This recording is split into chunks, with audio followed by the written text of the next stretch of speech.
up, everybody? My name is Advance, and this is Advanced Sports Talk. Buccaneers didn't play today, so we're going to get right into these fucking scores. Alright, so starting off with the Baltimore Ravens versus the Chicago Bears.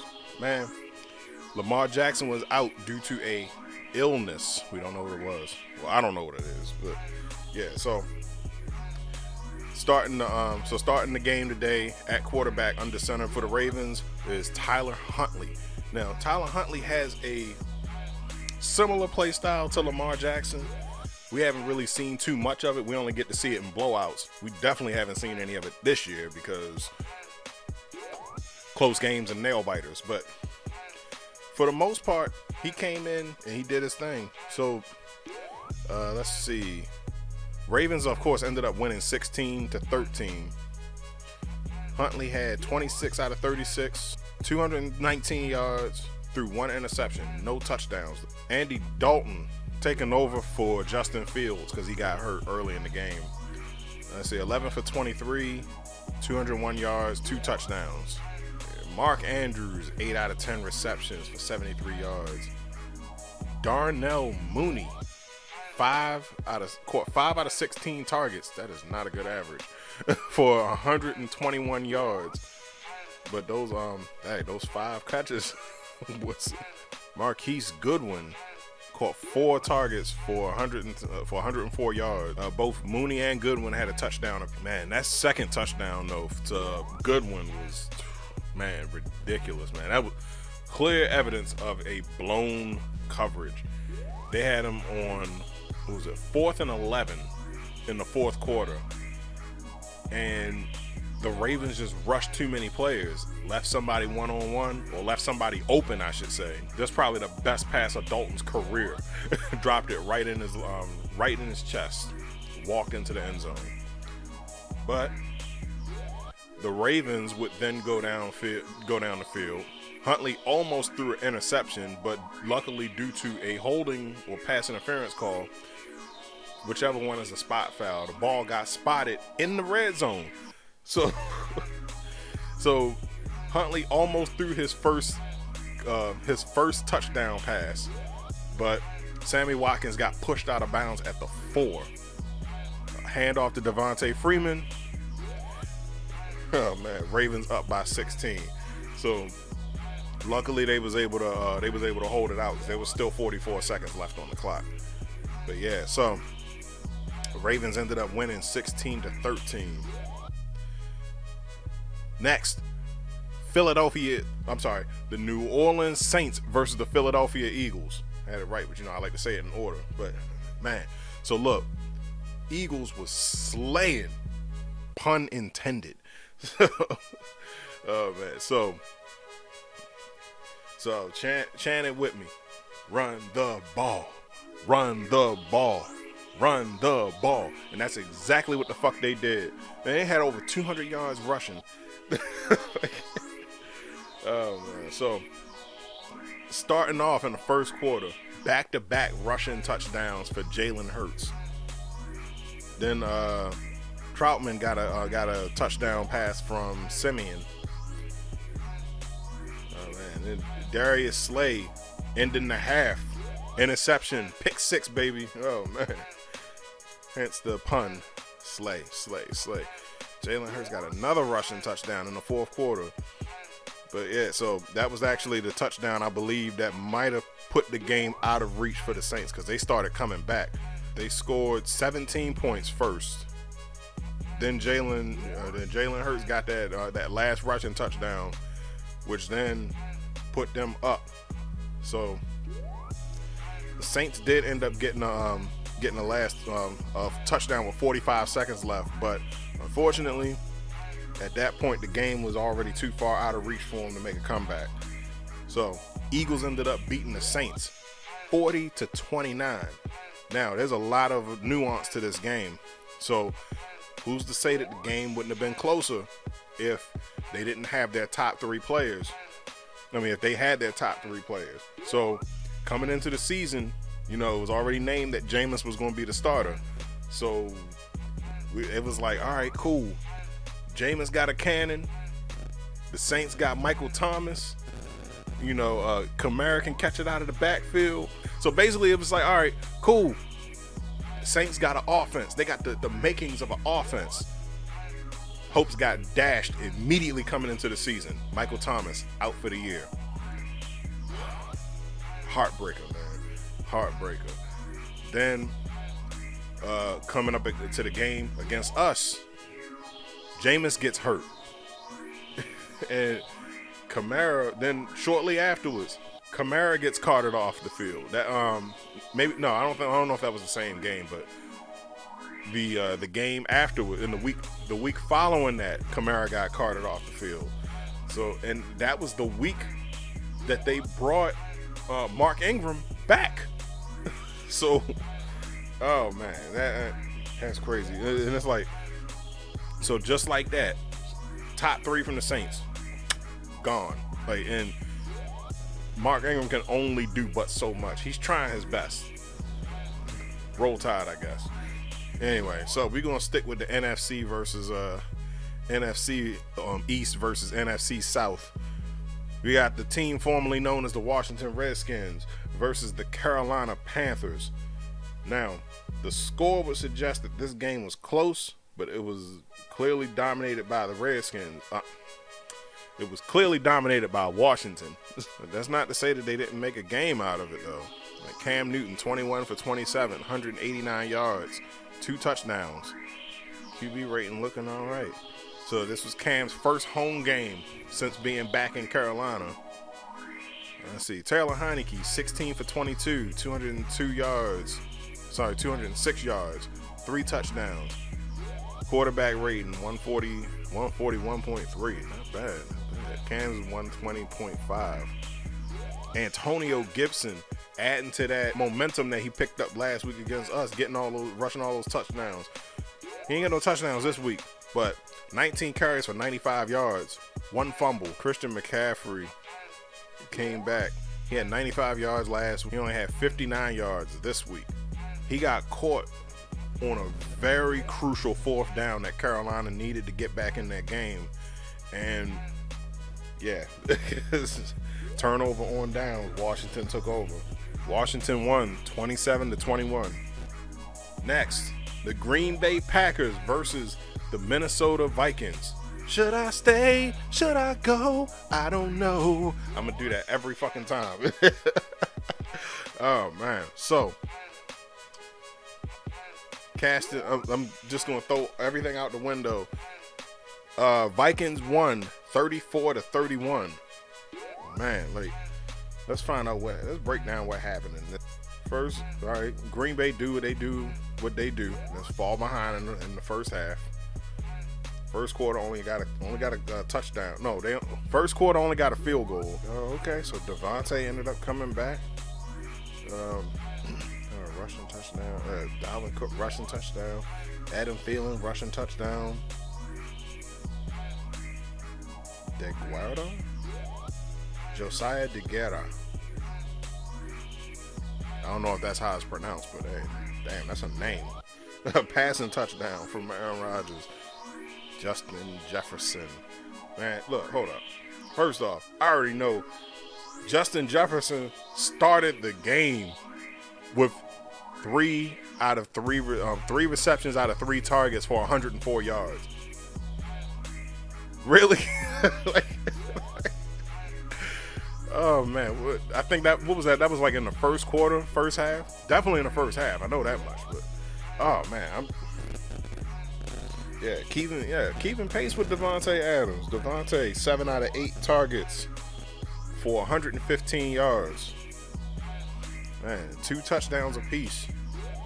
Not bad. Like Kirk Cousins, you must have heard me talking about him last week. 24 out of 35, or 24 for 35, 341 yards, 3 touchdowns. Aaron Rodgers, 23 for 33, 385 yards and 4 touchdowns. Man, this was a this was a banger, but Vikings pulled it out, 34-31. All right, next We got the San Francisco 49ers versus the Jacksonville Jaguars. So, 49ers won 30-10. All right, Jimmy G, 16 out of 22 for 176 yards, 2 touchdowns. Trevor Lawrence, 16 for 25 for 158 yards. Yeah, San Fran won 30-10. Next, the Detroit Lions versus the Cleveland Browns. Do the Lions have a defense that I don't know about? Or is it that Baker Mayfield is just not as good as people say he is? I like him. I think he's the best quarterback that they've had in years. But hold on. Let's take a look at this. All right, so scoreless in the first quarter. Browns went up by 13 in the second quarter. Tim Boyle. What happened to Jared Goff? Was Jared Goff injured? Oh, Jared Goff was injured. Oh, man. He was inactive due to his oblique. Okay. So, yeah. So, in that case, the Browns defense did exactly what they were supposed to do, and that's hold the Lions to where they was at. Now, as for why the Browns couldn't score more than 13 points in one particular quarter, I have no idea. Nick Chubb rushing 22 carries for 130 yards. DeAndre Swift, 14 carries for 136. Doesn't look like a very pass-heavy game. Browns won 13-10. Next, heavyweight Indianapolis Colts versus the Buffalo Bills. The Colts stomped the Bills 41-15. Now, Jonathan Taylor had 5 touchdowns this game. Man, he is definitely becoming the new baddie. the new baddie when at running back, man. Like, oh man. Carson Wentz ain't had to do a damn thing. Barely. 11 out of 20 for 106 yards, 1 touchdown. Yeah, they definitely lucked into a good situation with Carson Wentz, man.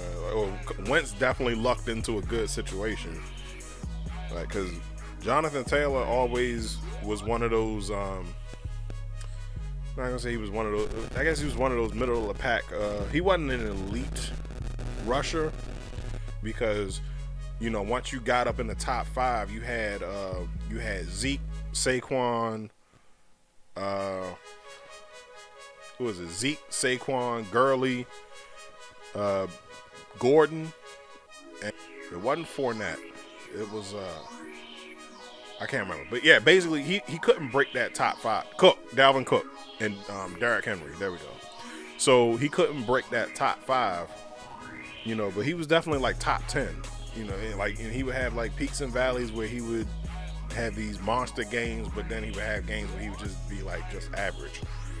But man, this season though, the Colts have really been leaning on him and they've been using him correctly. He's getting all of these big numbers. Now, I just hope they don't use him too much, because teams that end up using their running backs a lot, I'm talking about your Rams, talking about Dallas, talking about Jacksonville when they have Fournette, you know, and once that running back goes down, yeah. You don't want to use your running backs too much because you got to keep them rested for when you get knee deep in the season, or if you end up making the playoffs. That's what happened to Pittsburgh last year. By the time they made the playoffs, they was all beat up and everything. So the Browns just came in and just mollywopped them. Oh man! But in any case, that's it. Colts stomped the Bills. Next, Miami Dolphins versus the New York Jets. Dolphins won 24-17. This was another one touch and go all the way to score for score in the first quarter. Jalen Waddle and Jamison Crowder a touchdown apiece. Scoreless in the second quarter. Score for score in the third quarter with Hollins and Moore having a passing touchdown. Myles Gaskins a passing touchdown. Another Amendola. Matt Amendola. Oh, he's a kicker. I might have to look him up. Is he related to Danny? Oh man. Oh man. Tua Tagovailoa. Is it Tagovailoa or Tagovailoa? I know pronunciations can be weird, but yeah, 27 for 33 for 273 yards and 2 touchdowns through 1 interception, but it's okay when you win. So, all right. Joe Flacco starting for the Jets. Can't keep this man down. Like, he always finds a job. Yeah, because Philly ended up trading him back to New York. I forgot what they got him for. What they got for him, but yeah, 24 out of 39, 291 yards and 2 touchdowns. Oh man, Elijah Moore caught 8 out of 11 receptions for 141 yards. Hey, like, they really trying to do some things up there in New York. I don't know how long Wilson is out for, but hey, Flacco better make the best out of that situation. Dolphins won. The Dolphins beat the Jets 24-17. All right, next, another heavyweight, or heavyweight in the middleweight. All right, we got Houston Texans versus the Tennessee Titans. Tennessee was shut out throughout the entire first half. So it was 12-0 going into halftime. Yeah, Tyrod Taylor doing his thing. He ended his drive in the half with a rushing touchdown. Started the half with another touchdown, or another rushing touchdown. Oh man, he only threw 14 out of 24 receptions for 107 yards. Ryan Tannehill, 35 out of 52 for 323 yards, 1 touchdown, but threw 4 interceptions. Yeah, you're not going. That's a Lovie Smith defense. You're not going to just throw the ball on them all willy nilly. Texans ended up beating the Titans 22-13. All right, Cincinnati Bengals versus the Las Vegas Raiders. Oh man, Bengals 32-13 destroyed the Raiders, man. Joe Burrow 20 out of 29 for 148 yards. 1 touchdown. Derek Carr, 19 out of 27 for 215 yards. Joe Mixon, 30 carries for 123 yards. Oh, Darren Waller caught 7 out of 8 targets for 116 yards. In any case, all right, so now we got the Dallas Cowboys versus the Kansas City Chiefs. The Chiefs, they kind of started that. They was on a downward spiral in the first quarter of the season, first half of the season. Now it seems like they kind of turned things around a little bit. Man, Chiefs beat the Cowboys 19-9. Still not what Kansas City is capable of, but they won. And last but not least, we got the Arizona Cardinals versus the Seattle Seahawks. The Cardinals ended up winning 23-13. Zach Ertz got a touchdown. Second quarter, Seattle got a field goal. Zach Ertz gets another touchdown going into the half. Seattle gets another field goal. Arizona gets a field goal in the third quarter. DJ Dallas rushing touchdown. James Conner rushing touchdown with 2 minutes left, and that pretty much sealed the game away. We didn't seal it away, but like, yeah, they went up, they went ahead. James Conner rushing touchdown, sealed the game away. Colt McCoy 35 for 44, 328 yards and 2 touchdowns. Russell Wilson 14 for 26, 207 yards. Tyler Lockett 4 out of 5 receptions for 115 yards. Zach Ertz 8 out of 9 receptions for 88 yards. Man, like, Zach Ertz is really settling in over there in Arizona. Oh man, AJ Green 4 receptions out of 7 targets for 78 yards. Rondale Moore 11 receptions for 51 yards. Yeah, James Conner still filling in for Chase Edmonds, 62. Alex Collins didn't really do too much today. 10 carries for 36 yards. All right, so that was it for the Sunday afternoon breakdown. So we're gonna be back tomorrow with the breakdown of the primetime games: Thursday night, Sunday night, Monday night football. In any case, my name is Advance. Don't forget to like, share, and subscribe on everything. Check out the merch. It's good, I promise you. I wouldn't wear it if it wasn't. I'm out.